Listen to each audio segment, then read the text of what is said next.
தூத்துக்குடி தொகுதி திமுக வேட்பாளர் கனிமொழியை ஆதரித்து அமைச்சர் உதயநிதி ஸ்டாலின் திருச்செந்தூர் வஉசி திடலில் தீவிர பிரச்சாரம் மேற்கொண்டு வருகிறார்.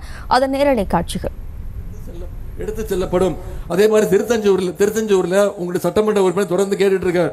நவீன வசதியுடன் கூடிய ஒரு மினி ஸ்டேடியம் உள் விளையாட்டு அரங்கம் அமைக்கப்படும். அதுக்கு நான் தான் அமைச்சர், நிச்சயமா கட்டி கொடுத்துறேன். எவ்வளவு சீக்கிரம் முடியுமோ கட்டி கொடுத்துறேன். இதே மாதிரி பல கோரிக்கைகள், பல வாக்குறுதிகளை தலைவர் கொடுத்திருக்கிறார். உங்களுக்கு தெரியும், இந்தியா கூட்டணி ஆட்சி அமைச்சதுன்னா இங்க தாய்மார்கள் இவ்வளவு வந்திருக்கீங்க. நீங்க சொல்லுங்கம்மா, 2014ஆம் ஆண்டு 10 வருஷத்துக்கு முன்னாடி கேஸ் சிலிண்டர் விலை எவ்வளவுமா? 450 ரூபா இருந்துச்சு. இப்ப கேஸ் சிலிண்டர் விலை எவ்வளவுமா? ஏத்துனது யாருமா? அதுல தெளிவா இருக்கீங்கல்ல. அதாவது ஏத்துனது 800 ரூபா.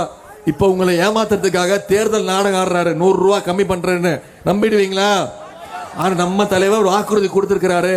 கண்டிப்பா இந்தியா கூட்டணி ஆட்சி அமைச்சதுன்னா கேஸ் சிலிண்டர் விலை 500 ரூபாய்க்கு தரேன்னு தலைவர் வாக்குறுதி கொடுத்திருக்காரு. உங்களுக்கு நம்பிக்கை இருக்கா? அதே மாதிரி பெட்ரோல் விலைமா, 1 லிட்டர் பெட்ரோல் 75 ரூபாய்க்கு தருவேன்னு தலைவர் வாக்குறுதி கொடுத்திருக்கார். செய்வார், நம்பிக்கை இருக்கா? 1 லிட்டர் டீசல் 65 ரூபாய்க்கு தரேன்னு தலைவர் வாக்குறுதி கொடுத்திருக்காரு. உங்களுக்கு நம்பிக்கை இருக்கா? அதே மாதிரி மிக முக்கியமான ஒரு வாக்குறுதிமா, நேஷனல் ஹைவேஸ் இருக்குல்ல, தேசிய நெடுஞ்சாலை இருக்குல்ல, அங்க நீங்க ஒரு 20 கிலோமீட்டருக்கு ஒரு வாட்டி டோல் பூத் இருக்குல்ல, சுங்கச்சாவடி காசு கட்டுறோம்ல, நம்முடைய தலைவர் வாக்குறுதி கொடுத்திருக்காரு. அடுத்த இந்தியா கூட்டணி ஆட்சி அமைச்சா தமிழ்நாடு அரசு கீழே வரக்கூடிய அனைத்து டோல் பூத்துகளும் அனைத்து சுங்கச்சாவடிகளும் அகற்றப்படும். இனிமே தேசிய நெடுஞ்சாலையில் பயணம் பண்ணுனா ஒன்றிய அரசுக்கு நாம பணம் கொடுக்க தேவையில்லை. இதெல்லாம் தலைவர் செய்வார்னு உங்களுக்கு நம்பிக்கை இருக்கா? ஏன் உங்களுக்கு அந்த நம்பிக்கை வந்துச்சு? ஏன்னா அவர் மக்களால் தேர்ந்தெடுக்கப்பட்ட, உங்களால் தேர்ந்தெடுக்கப்பட்ட முதலமைச்சர். 2021 ஒட்டுமொத்த தமிழ்நாட்டு மக்களும் உதயசூரியன் சின்னத்திற்கும் நம்முடைய கூட்டணி கட்சிகளுக்கும் வாக்களிச்சு நம்முடைய முதலமைச்சரை தமிழக முதலமைச்சரை உட்கார வச்சீங்க. நீங்க உட்கார வச்சீங்க ஓட்டு போட்டு. நம்ம தலைவர் யார் காலையாவது இப்ப விழுந்தாரா? எங்கேயாவது தவழ்ந்து போனாரா? நான் யார சொல்றேன்னு தெரியுதுல்ல. அவங்க பக்கத்தில் விடுவீங்களா? மீண்டும் விடுவீங்களா தமிழ்நாட்டுக்குள்ள?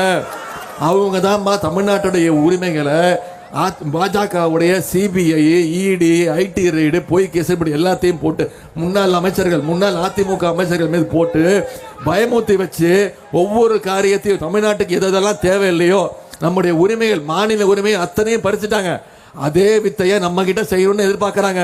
நம்முடைய முன்னாள் முதலமைச்சர் அமைச்சர்கள் மீது பொய் வழக்கு, பொய் கேஸ் போட்டு மிரட்ட பார்க்கறாங்க. அவங்களுடைய உருட்டல் மிரட்டுக்கெல்லாம் பயப்படுற ஆளா திமுக காரன்? நிச்சயமா நம்முடைய கலைஞர் நமக்கு கற்றுக் கொடுத்தது சுயமரியாதை. தமிழ்நாட்டு மக்கள் சுயமரியாதை மிக்க மக்கள். இன்னும் கலைஞர் எப்பவுமே சொல்லுவார், உங்களை எப்படி கூப்பிட்டா உங்களுக்கு பிடிக்கும்னு கேட்டா தலைவர் தான் சொல்லுவாரு, என்னை ஒரு மானமிகு சுயமரியாதைக்காரன்னு கூப்பிடுங்க அப்படின்னுவாரு. தமிழ்நாட்டு மக்கள் அத்தனை பேருமே மானமிகு சுயமரியாதைக்காரர்கள். கரெக்ட் தானமா?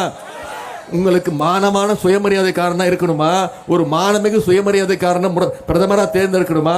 இல்ல ஒரு இரக்கமற்ற ஒரு சர்வாதிகாரி திரு மோடி 10 வருஷம் ஆட்சியில் இருந்தாரு, தமிழ்நாட்டுக்கு ஏதாவது பண்ணாரா? வந்து எட்டி பார்த்தாரா? புயல் வந்தது, எந்த எட்டி பார்த்தாரா? இழப்பீடு தொகை கொடுத்தாரா? கோவிட்ல அத்தனை பேர் இறந்தாங்க, வந்து இரங்கல் தெரிவிச்சாரா? நம்முடைய கல்வி உரிமை நீட் தேர்வை கொண்டு வந்து இது வரைக்கும் 22 குழந்தைங்க இறந்திருக்காங்கம்மா. 2010 இந்தியால நீட் தேர்வு. செய்திகளை உடனுக்குடனும் துல்லியமாகவும் தெரிந்து கொள்ள சப்ஸ்கிரைப் பண்ணுங்க.